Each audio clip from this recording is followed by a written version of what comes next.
Like, look at this jump. Whew. So crazy, man.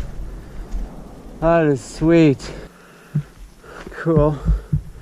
So my time riding in New Zealand was quite a lot of fun. I really enjoyed all the trails. Just exploring new stuff was really cool. But I would say there's just something a bit different about mountain biking in New Zealand compared to mountain biking in like British Columbia. Now, I do talk a bit about this in a couple of my other videos. It's just about how New Zealand is different and why it's actually a really cool place for mountain biking and what specifically I really like about it and why. So first of all, when I was in Queenstown, I rode another day at the Skyline Bike Park, but I knew about this other Wynyard Freeride terrain park that was actually right outside of it, and I really wanted to explore trails outside of the bike parks. So I rode the bike park for a little bit, and then after that I drove to check out this Wynyard Freeride terrain park. Oh man, isn't this sweet? Whew. Turns out I thought it was actually really cool. So I was just impressed by like all the cool like jumps that were there, and just like they got these like cool like wooden features. Just sort of the way that things were built, and just sort of the way that they were laid out. Like the fact that all of this was public and none of it was locked off, that alone was actually really cool. And just the fact that like anybody can find this, like it's like advertised on the maps, on the brochures, like anybody can go and find this place and go ride there, you know, at their own risk, of course. And it's really cool.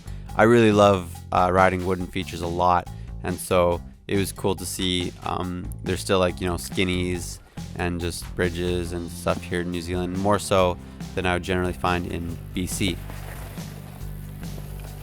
Just look at this stuff. Oh man.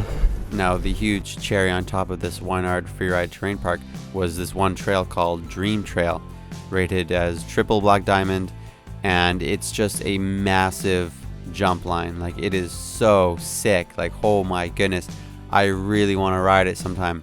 Obviously, I was just by myself here, plus the fact that my wrist is still recovering. There was no way that I was going to be hitting these jumps. Oh man, that's so beautiful. Beautiful views too. But I was super stoked just to discover this trail and just to see like what is available, you know, like nothing is blocked off. Like, that's the cool thing. It's all like totally open, and it's just your choice if you want to ride or not. It's practically like my dream trail basically, and I mean that's why it's called Dream Trail. It's just so crazy. Like, there's so many stunts. This trail, it's like huge hits, just like as big as like slopestyle courses, but slopestyle courses are all closed off. Like at Whistler, at least, it's closed off. It wasn't earlier, like years ago, like say I remember back in like 2010, 2011, you could actually ride features or maybe even all of the slopestyle course at Whistler, and especially earlier years, like, oh yeah, you could ride the whole slopestyle course. It was open to the public, but I guess maybe they also weren't quite as big of features as they are now. But what I just thought was really cool is how, like, you know, this is totally open. Like, it's not like locked off or anything. It's not even a secret. It's just like publicly known. Like, it's written on maps, and like it's just massive stuff that like anybody could go hit. It's just, you just have to be smart enough to, you know, make your own decision if you want to do it or not. And I just thought that's super cool. Like, this isn't even like secret stuff. This is like totally public stuff. I thought that was super cool.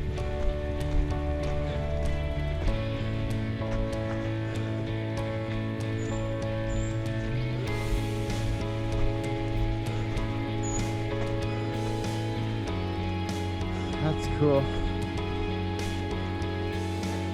Wow.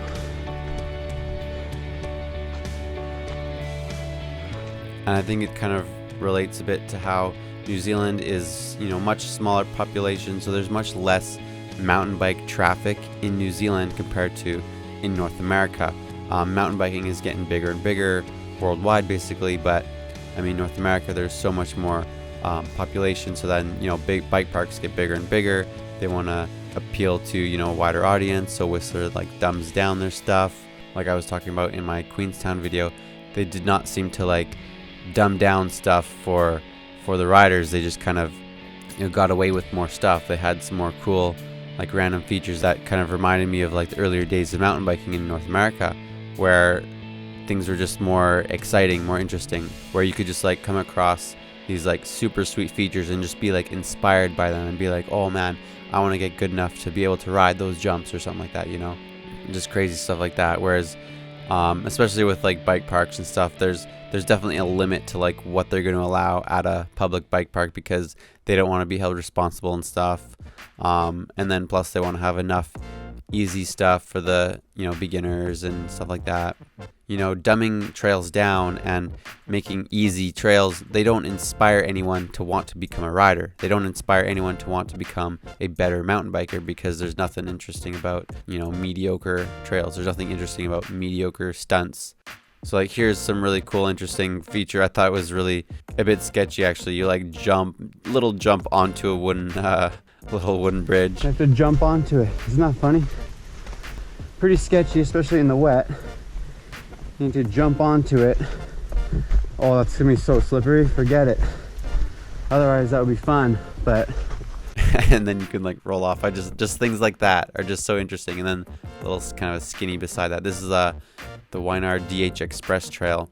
One of the reasons why I was so fascinated by mountain biking and thought it was super cool was just to be able to go into the mountains, into the forest, and be able to see these like really cool stunts, these cool like wooden bridges and jumps and just super cool stuff like that, like in the middle of nowhere in the mountains.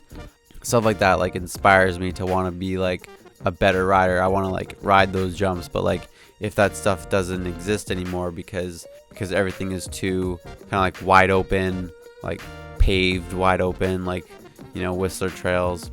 I mean, that's not really the reason why I want to go mountain biking, you know, if everything's going to be wide open, practically like paved, hard packed, breaking bump filled trails, then I mean, like, that's not what gets me into mountain biking. It's this kind of stuff that I see in New Zealand.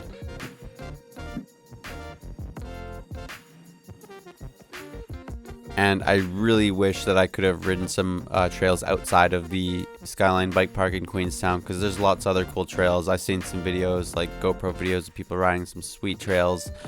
They look so much fun. Single track, like downhill stuff. Yeah, that kind of stuff is awesome. Unfortunately, I didn't really ride too much of that. But yeah, I mean, New Zealand has tons of riding. Like, that's what's so cool. Especially the South Island, I think, seems to have more of the DH stuff. There's more mountains in the South Island. You know, in the North Island, I rode in Rotorua, Taupo, in Timiro.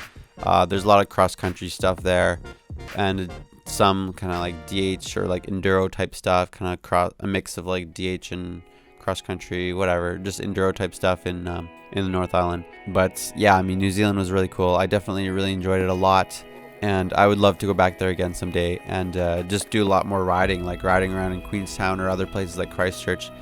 There's a lot that I didn't really see in New Zealand. And yeah, I definitely want to go back there someday, do more riding, more traveling. Yeah, it just kind of felt more like Freeride friendly kind of thing. Like Freeride was just there in New Zealand more so. Because I mean, if Freeride is sort of like slowly dying out in like North America, New Zealand seems to be thankfully behind on that, because I'm a free rider. Like, I love Freeride. Freeride's like my main thing. Freeride / downhill, that's what I ride. I just love like hitting big stunts, just all kinds of cool stuff like that, right? That's what I love. And just, you know, finding that kind of stuff like there in Queenstown, super cool. So New Zealand definitely like stokes me out. Let me know about your experiences from New Zealand.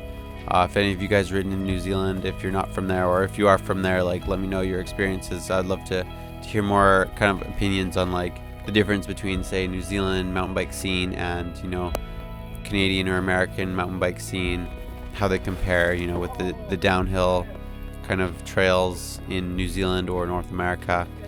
Just kind of interested in hearing what you guys thought. But anyway, that's just sort of what I thought. I thought it was super cool. And yeah, thanks for watching.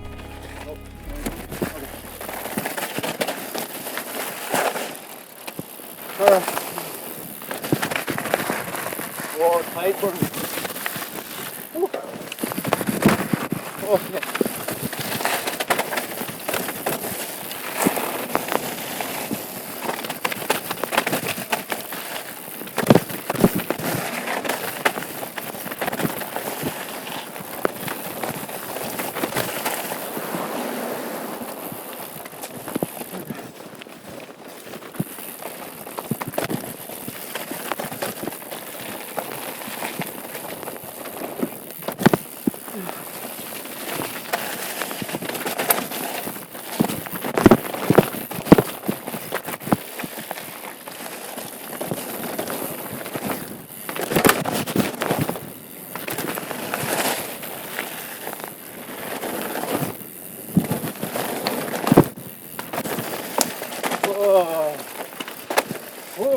Okay, now we're done.